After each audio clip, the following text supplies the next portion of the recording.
Hydrogen. Everybody is talking about it. Communities are planning to be built around it, and cars are already using it. So the pertinent question is, why is hydrogen so special? Hydrogen is the most abundant element in the universe. It is a clean source of energy, and it can be made from renewable sources.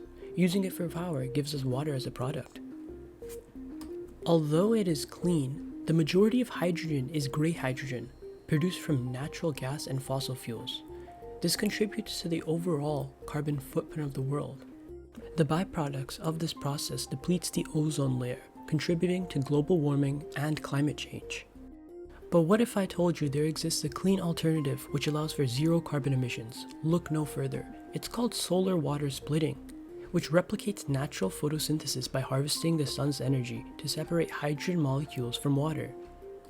Although it has been a difficult process to achieve high efficiencies, until now that is, researchers at University of Michigan have developed a revolutionary solar panel that boasts 9% efficiency in converting water into hydrogen and oxygen. This groundbreaking technology is nearly 10 times more efficient than any previous experiments and has the potential to greatly reduce the cost of sustainable hydrogen production.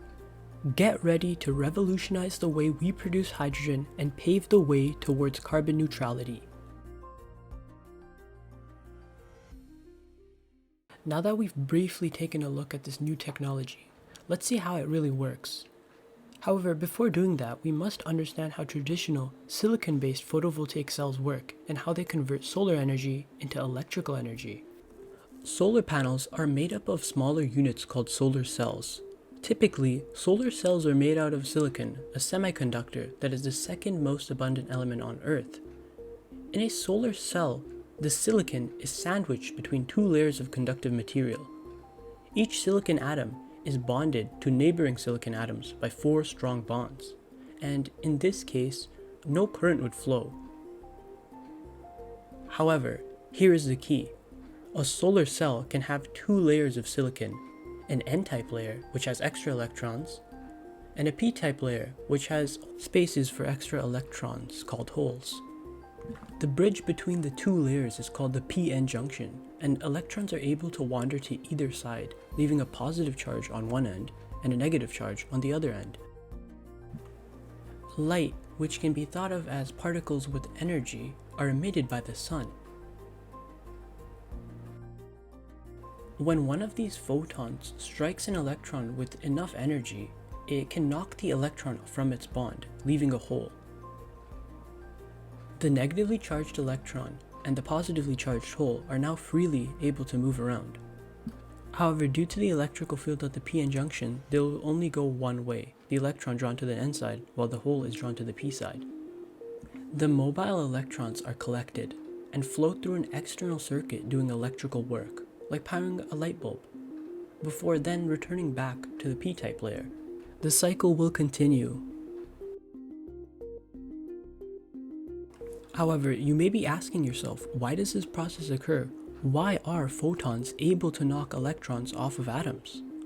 To understand that, we must look at the atom. The atom has different energy levels called shells, and the outmost shell is called the valence shell, or in this case, the valence band, as it represents a range of energy levels.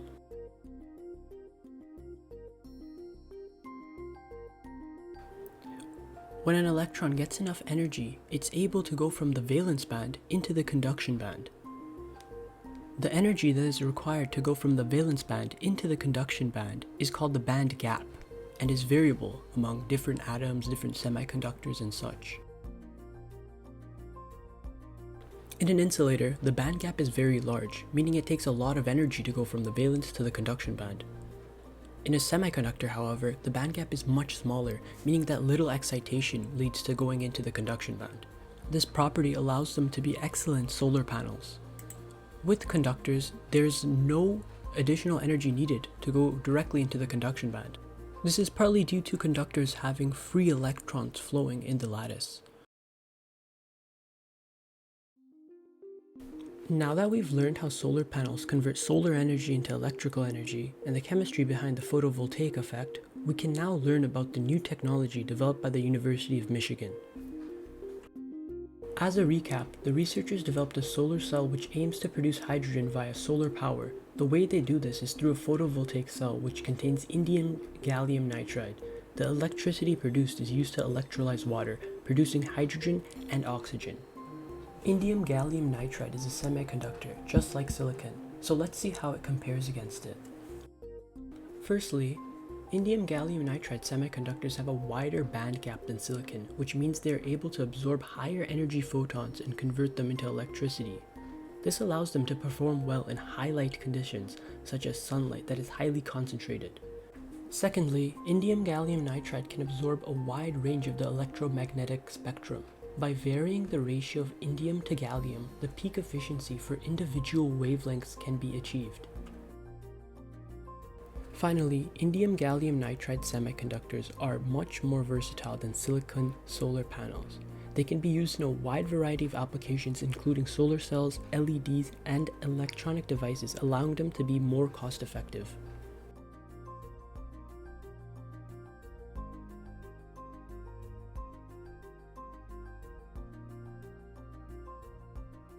Now that we've understood the differences between silicon and indium gallium nitride, and the process it uses to produce hydrogen from solar power and water, let's look at the applications of this hydrogen that we produced. Could we perhaps use the hydrogen as a fuel to produce electricity? Turns out, it is very much possible. I present to you the hydrogen fuel cell, a device that converts the chemical energy of hydrogen into electricity. The fuel cell has three main layers: the anode or the negative electrode, the electrolyte in the middle which contains protons. The electrolyte can be a liquid like sulfuric acid, or it can be a solid like a proton exchange membrane. And then there's the cathode. Typically, the anode will be made out of platinum, which catalyzes the reaction between hydrogen into its respective protons and electrons. The proton will be able to pass right through the PEM. However, the electron will not. It'll instead have to go through an external circuit to reach the cathode. Upon reaching the cathode, the oxygen in the air will combine with the protons and the electrons to produce H2O. All in all, we looked at a new technology that researchers at the University of Michigan have developed to produce hydrogen from solar energy and H2O. We learned how solar panels work, why semiconductors exhibit the properties they do, and we analyzed the band gap, which allowed us to better understand the properties of different semiconductors. We compared the indium gallium nitride based technologies to the regular silicon based technologies and discussed why the new technology is an incredible improvement. In the field of photovoltaics, this product has incredible implications for the production of hydrogen and applications. I hope you learned as much as I did in making this presentation, and thank you for listening.